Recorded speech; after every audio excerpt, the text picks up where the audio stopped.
All right, Coach, thanks for being with us. While we wait on questions, would you mind briefly commenting as you prepare to host LSU on Saturday?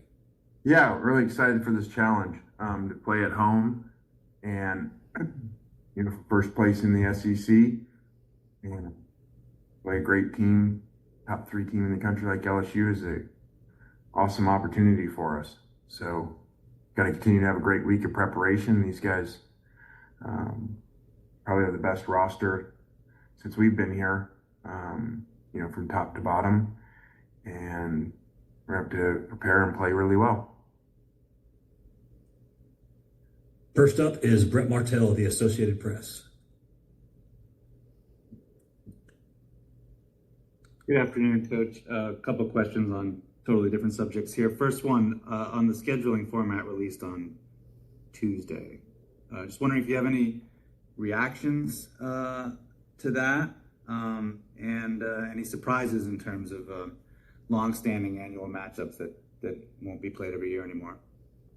Yeah, the Oklahoma is really disappointing. We don't have anything in common with them or our fans, and so that doesn't make any sense at all.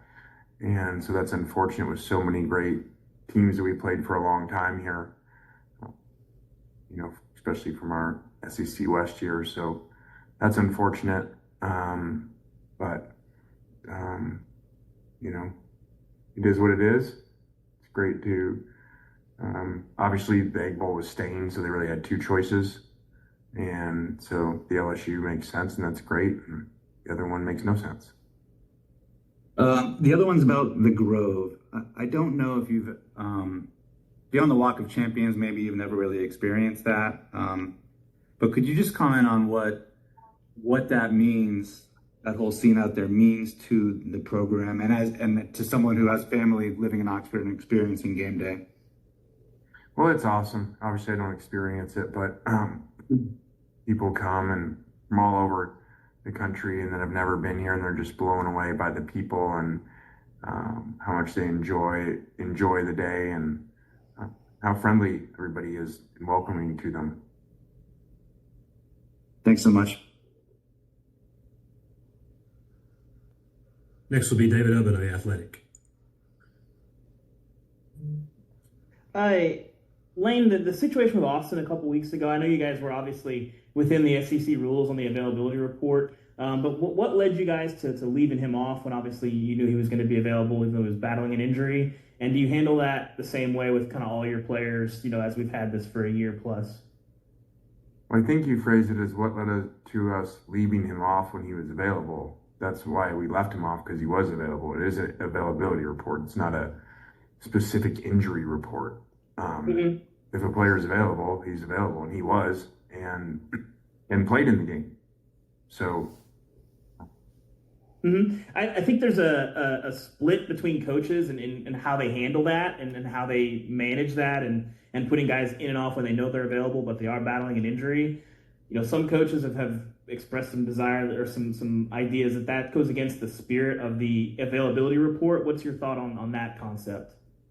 I'm going what I was told by the league and how to operate on it, and it's availability report. And if a player is going to be available to play, then they shouldn't be on there. And so I'm following direct orders from the league. Thanks, appreciate it. Yep. Next will be Cokie Riley of the Baton Rouge Advocate. Good afternoon, Coach. Good afternoon. I was curious about your guys' use of Sage Ryan, the former LSU player. What did you guys see from him on tape when you entered the portal that you thought could fit into your system well on defense? Well, Sage is a really savvy player that's played a lot, plays a lot of different spots, and so we're pleased to have him, and he's great to be around and a really good team guy, and I'm really glad he's part of our team. How do you think he's feeling heading into this game? I think that's happens a lot nowadays. These kids, seems like every week we're playing somebody, and just had some number with Arkansas where kids were just on a roster the week before. So I think it's probably becoming more norm. Next will be Steve Moulton of WZZN. Coach, appreciate the time. Given how LSU looks defensively, I can't help but want to get your temperature. And how efficiently do you think you are playing offensively heading into this game, Coach?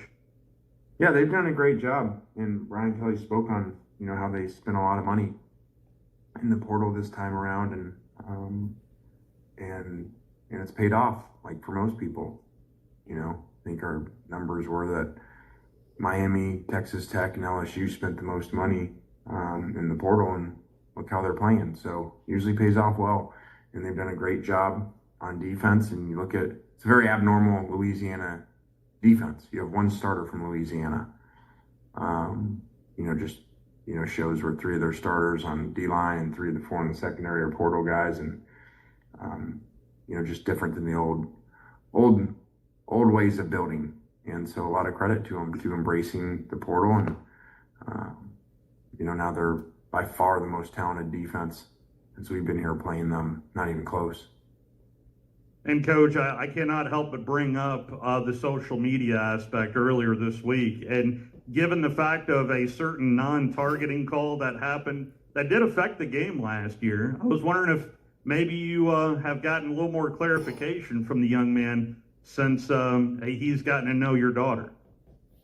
No, I didn't bring that up.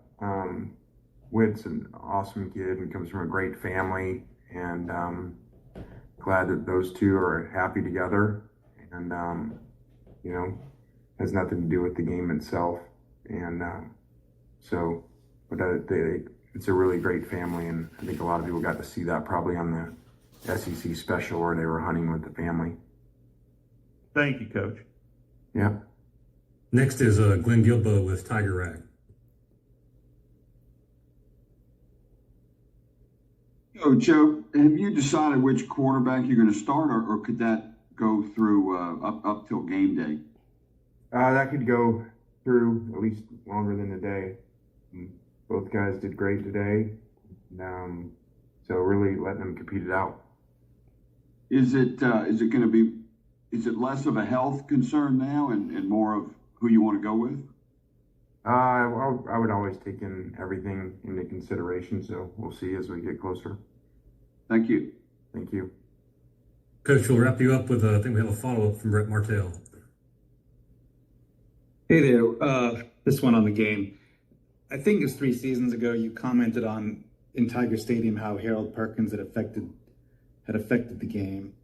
And then, of course, they kind of used him in a different role 2 years ago. Last year, he had that injury. What kind of role do you see them using him in now? Is it more like 3 years ago? And are you kind of surprised to see him 4 seasons later? I am. I thought that be in the first round of the NFL by now, but obviously he got injured. Probably changed that.